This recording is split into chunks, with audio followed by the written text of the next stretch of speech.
곳에 입주한 청년들이 지금 현재 피 같은 보증금을 잃을 위기에 처해 있습니다. 대체 어떻게 된 일일까요? 현장으로 함께 가보시죠. 이렇게 꿈만 같았던 당시. 신발장입니다. 소화기도 있어요. 네, 서울시는 청년들의 주거비 부담을 덜고 안정적인 생활을 돕는 청년 안심주택 사업을 추진해 왔습니다.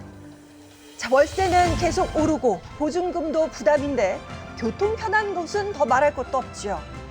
자, 그런데 청년들을 위한 주거 정책, 이름만 보면 믿음직하지만 현실은 달랐습니다. 시행사가 무너지면 정책도 함께 무너지는 구조는 처음부터 설계가 잘못된 것입니다. 결국 거리로 나온 청년들, 과연 이들에겐 무슨 일이 일어난 걸까요? 피해를 호소하는 한 청년을 만났습니다. 다른 사람들보다 높지 않은데 8,300에 들어왔거든요. 3,320을 제가 대출을 받았고 830으로 제 돈을 가지고 들어온 거예요. 일단 서울시에서 하니까 보증금 가입도 다 될 것 같고 뭔가 보증금을 떼일 걱정은 안 해도 되겠다. 뭔가 나라에서 하는 거니까 안전하지 않을까? 자, 그래서 작년 4월에 입주했지만 현재 이사를 가기로 했습니다. 지금은 보증금 반환이 안 되고 있는 설마 상태예요. 했는데. 예. 네, 보증금을 받지 못하는 상황. 입주민들은 충격에 빠졌습니다.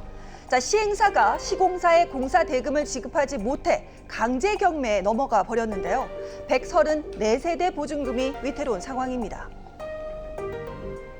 전체 임차인 132명 중에 피해 금액이 256억인가? 그냥 맘 편하게 월세집 살 걸 괜히 큰 돈 들여서 좀 더 좋은 집 살아보겠다고 와가지고 내 등에 칼 꽂은 것 같은 느낌? 청년 안심주택에 이런 일이 가능한 건지 믿기지 않는다고 합니다. 또 다른 피해자인 26살 청년. 처음 최초 입주자는 24년도 9월부터 순차적으로 입주를 했고 저는 12월에 들어왔어요. 피해 금액은요? 저는 8,400만 원. 서울시가 아니었으면은 저는 이 집에 안 들어왔을 거예요. 당연히 서울시를 믿고 오는 거죠. 들어온 거고. 그렇죠. 공공의 지원을 받아 시작한 주택인 만큼 청년들은 안심하고 입주했기 때문에 배신감은 더 컸습니다. 근저당이 잡혀 있는데 아니 서울시 못 믿냐, 저희 임대인 이거 서울시에서 진행하는 사업이다 해가지고 저희는 그냥 다 믿고 들어온 거죠. 자, 민간 임대 사업자는 금융과 세제 혜택을 받는 대신 시세보다 낮게 임대주택을 공급합니다. 앞서 본 두 곳 모두 공공이 지원하고 민간 기업이 운영하는 공공지원 민간 임대 형태입니다. 자, 그래서 서울시가 아니라 개인이 임대인으로 개재되어 있는데요. 청년들이 안심주택에 입주한 이유가 있다고 합니다. 바로 임대보증금, 보증보험 가입이 의무라는 조건이 맞아요. 있었기 예, 때문이죠. 임대사업자는 의무죠. 요 계약서에는 보증보험이 가입으로 되어 있는데 저희는 지금 이게 가입이 되어 있지 않아서 그냥 허울 뿐인 거죠. 그냥 부모님들은 지금 그럼 아셔요? 저는 말 못했어요. 어떤 분은 막 부모님이 금반지 파신 분도 있고 어떤 분은 막 부모님이 대신 대출 받아주시고 저도 사회생활 하면서 번 거 다 넣었거든요. 그래서 진짜 막막해요. 이게 만약에 못 돌려받으면 저한테는 그냥 1억의 빚이 생기는 거잖아요. 그래서 많이 막막하죠. 자, 그렇다면 임대인은 왜 보증보험에 가입이 되어 있지 않은 걸까? 직접 해당 기관에 문의해봤습니다. 거기 임대사업자가 저희한테 보증 신청을 한 게 맞는데 신청인이 그 체납 사실이 있었고 그리고 저희 보증 가입 요건 중에 그 LTV 기준이 있거든요. 네, 그거를 충족 못해서 보증 가입이 안 됐던 걸로 알고 있습니다. 두 사례의 임대사업자의 경우 국세 체납으로 보증 발급이 거절됐던 겁니다. 한 곳의 등기부 등본을 확인해 본 결과 23년도부터 국세 체납이 존재했습니다. 자, 임대인의 입장을 들어보고자 해당 주소로 찾아가 봤는데요. 하지만 같은 분한테 받는 우편물이 되게 많네요. 계속 자리를 비웠던 것 같습니다. 네, 이렇게 등기 우편을 받지 못했다라는 메모만이 가득했습니다. 자, 계속해서 연락을 시도해 봤는데요. 네, 끝까지 9월까지 답변을 받을 수는 없었습니다. 저희가 의문인 거는 저희 임대인 같은 경우에는 그 당시에 체납이 있었고 여기를 관리할 여력이 안 되는데 서울시가 이 사업을 승인을 해준 거. 서울시나 동작구청이 계속 관리 감독을 해줬으면은 여기까지는 안 왔을 거거든요. 자, 그렇다면 지자체에서는 이런 임대사업자 선정에 관해 어떤 입장일까요?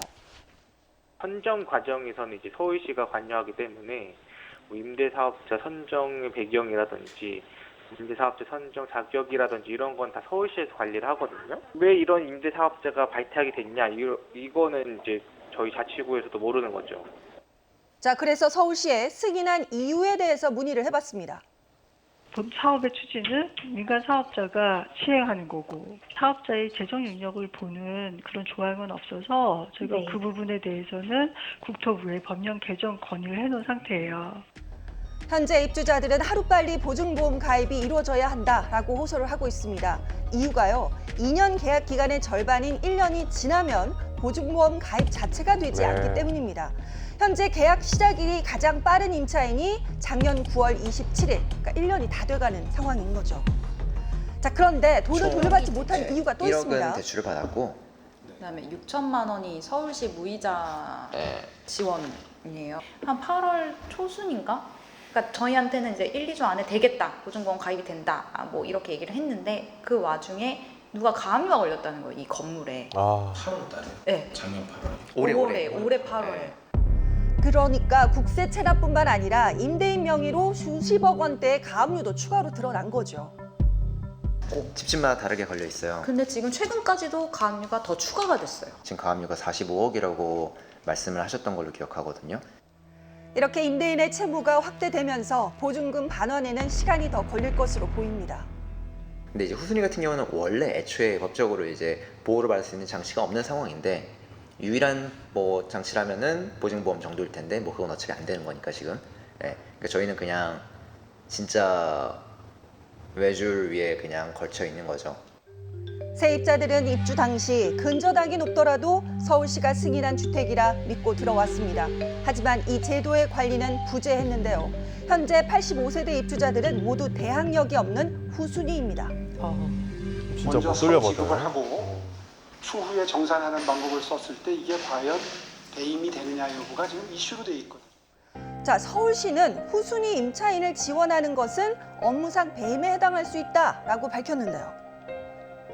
후순위 임차인의 보증금 같은 경우는 보증금을 지급한다고 하더라도 회수 가능성이 불투명한 상황이라서 후순위 임차인에게 보증금을 선지급하는 내용 자체가 본지의 취지에 반하고 손해를 끼칠 위험성이 있다라는 이유로 업무상 배임에 해당할 가능성이 있다라는 지적이 나오는 것 같습니다.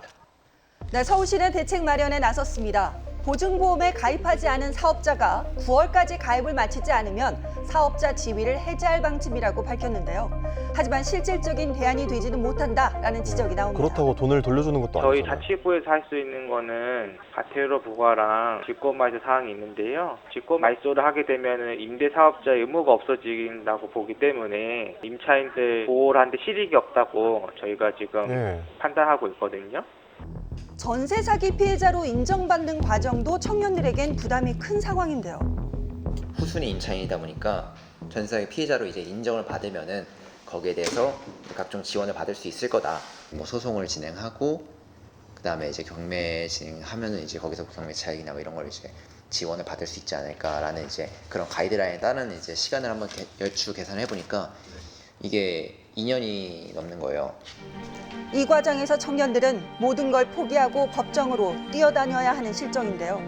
제도적 허점이 드러난 만큼 책임 있는 대책 마련이 시급합니다.